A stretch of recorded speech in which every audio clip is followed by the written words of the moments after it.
single sign-on, məsələn, Google-dan, Facebook-dan hər hansısa bir veb-saytlara login olursunuz, arxada OAuth Authorization Framework istifadə olunur.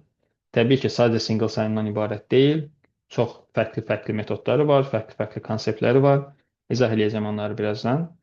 Bu framework-u öyrənməyin ən çətin tərəflərindən biri odur ki, internetə girirsiniz, fərqli çoxlu resurslar var.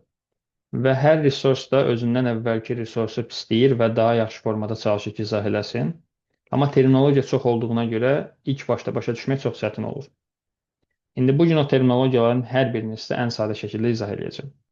Ən sadə halda bu bir authorization framework-dur və əsas məqsədi odur ki, sən pasportunu bölüşmədən digər veb-saytlarla onlara icazə verəsən ki, sənin hər hansısa bir məlumatı oxuya bilsinlər və yaxud da nəsə dəyişə bilsinlər və s. Və ilkin yaranma məqsədi delegated authorization-dır, yəni digər applərə, digər servislərə permissionların, skopların verilməyidir.